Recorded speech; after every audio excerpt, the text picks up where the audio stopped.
Hey, what's going on, guys? Today I'm back with another Exalted Weapon video. Today we're going to be talking about Mesa and her Peacemakers. Mesa is a warframe where if you want something dead, all you have to do is look at it, and it falls over. She's super strong against all normal enemies, and even some bosses, and it's for that reason that she's one of my favorite warframes. If you're playing Mesa, you're going to feel like a god among men, or women in her case, and your teammates are going to struggle to keep up with you. And not only can she kill things quickly, she has great survivability as well. So in this video, I'm going to start by going over her abilities, and then I'm going to talk about both my Mesa and Peacemaker builds. And finally, I'll finish off with a little bit of gameplay and put some commentary over it. So let's get to it.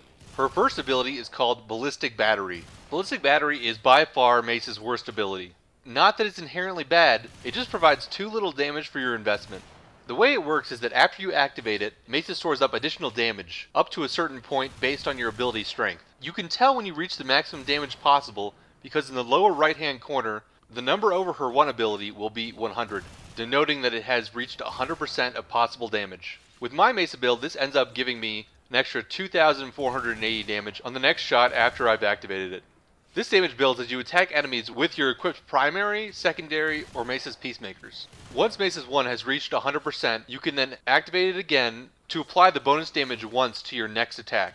It's for this reason that this ability is not very good. As you can see, my Peacemakers are already hitting for about 1,000 damage a shot on some of the toughest enemies in the game. And the longer I fire, the higher that damage ramps, and I'll talk about that in a little bit. But in order to activate her Ballistic Battery, you need to not have your Peacemaker activated. Meaning that every time you want to activate this ability, you'll have to deactivate your Peacemaker, activate your Ballistic Battery, and then continue to fire, making this mechanic extremely clunky and overall not worth using for the marginal damage gains.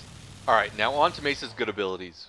Her second ability, Shooting Gallery, has two main effects. The first is that it gives you increased weapon damage based on your ability strength. This bonus stacks additively with mods like Hornet Strike. The second part of the ability causes enemies' weapons to jam in an AoE around you, which is affected by ability range. Keeping this ability up can be a good way to prevent enemies from attacking you, making it good for both survivability and damage. Additionally, while you're in a group, not only will this buff apply to you, but a roaming version of it will affect one teammate at a time. I'll point this out when it happens in the gameplay portion of this video. And like Ballistic Battery, this cannot be recast while in Peacemaker mode. Her third ability, Shatter Shield, is her purely defensive ability.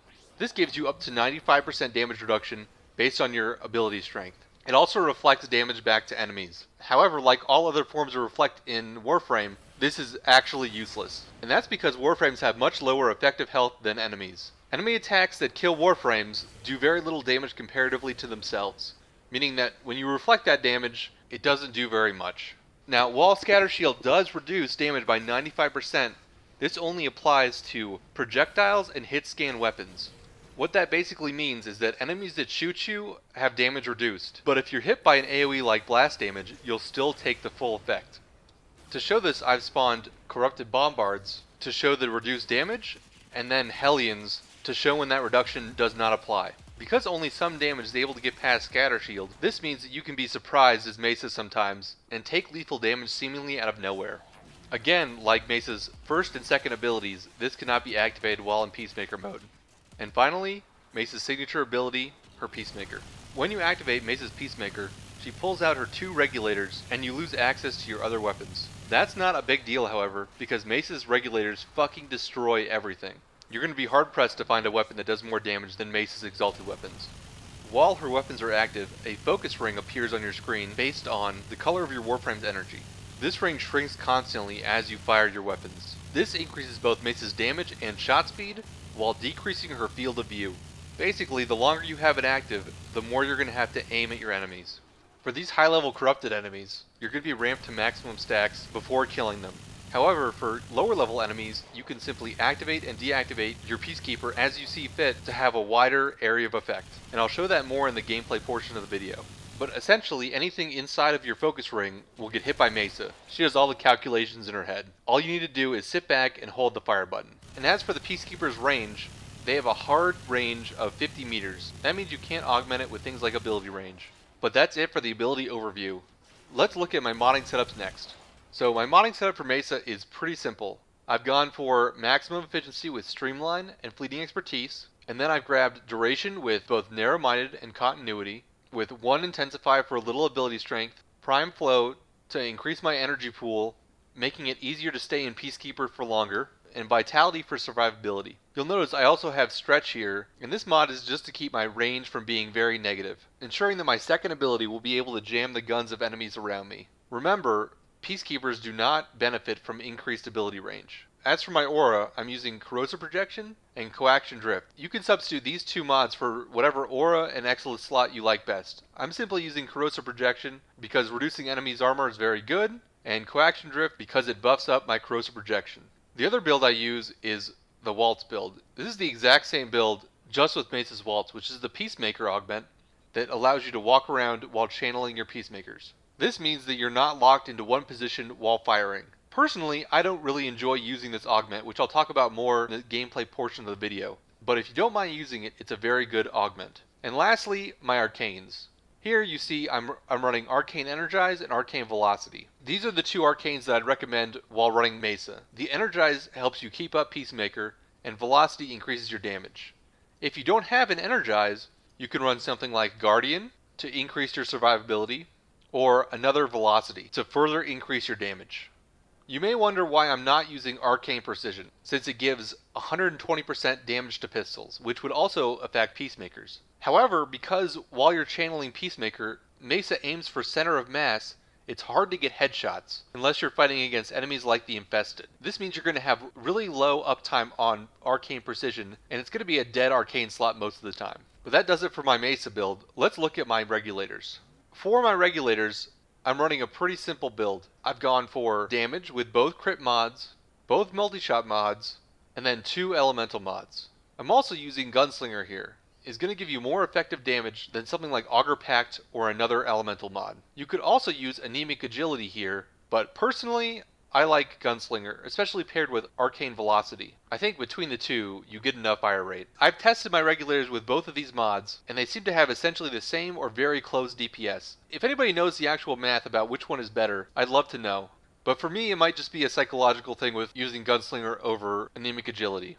The other build I use for this is a Corrosive build. For this build, I've chosen to go with Pistol Pestilence and Volt, the dual status mods for both Toxin and Electricity damage to create the Corrosive. The reason I've gone for status on the Corrosive build and not the Radiation is because status procs for Corrosive are far more important than Radiation. And on my previous build, I'm simply going for maximum damage. But here I also want to proc Corrosive to reduce armor. If you don't have both these dual status mods, you can also use the regular elemental mods. You'll simply proc status a little less. But now that I've gone over the builds, let's look at some gameplay. First up is Sanctuary Onslaught. I'm choosing to do Sanctuary Onslaught first because this is the Mesa Waltz build. Waltz is extremely good in Onslaught because it allows you to move around without constantly recasting your Peacemakers. This prevents Cephalon Samaris from locking you out of your Peacemaker ability. And as you can see, as soon as things spawn, I'm able to kill them, making it good for things like Focus Farm or generic DPS.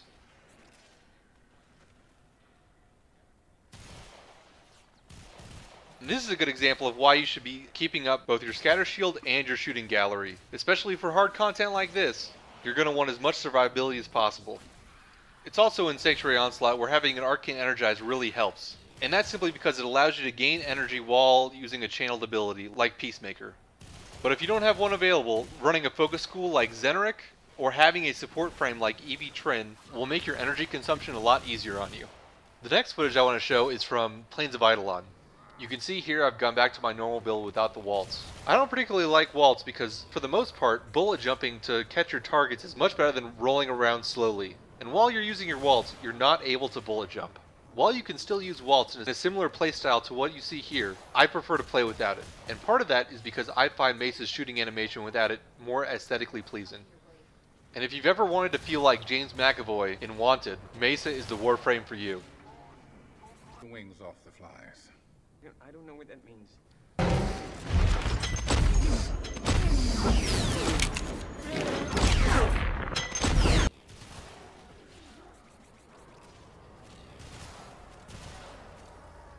She might not be able to bend bullets, but you can bet she can shoot the wings off some flies, or Grenier off their ships at the very least. Here on the plains, you're going to kill everything in one hit, so you can constantly recast your Peacemakers to have the maximum field of view and kill everything you're looking at in one hit. Mesa is my go-to frame for soloing bounties on the Plains of Eidolon, and recently with new relics being added to the game, I found myself doing a lot of them. But the last piece of footage I'm going to leave you with is the Kella de Thame assassination sortie that was up the day I made the video.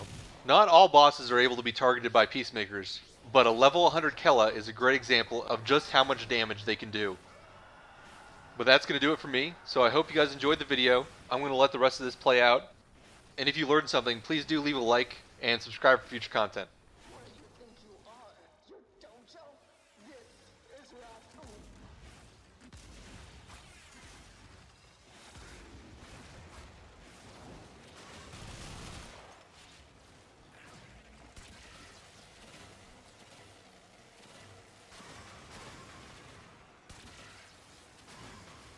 Let's pick up where we left off.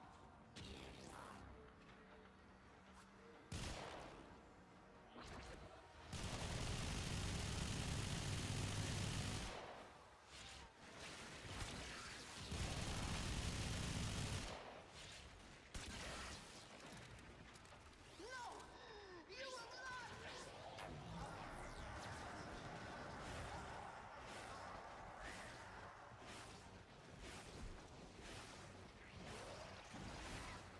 This is my show, my audience.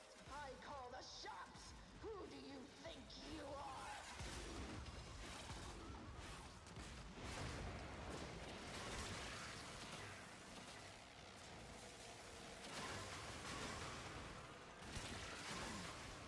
I'm losing my patience, Tenno.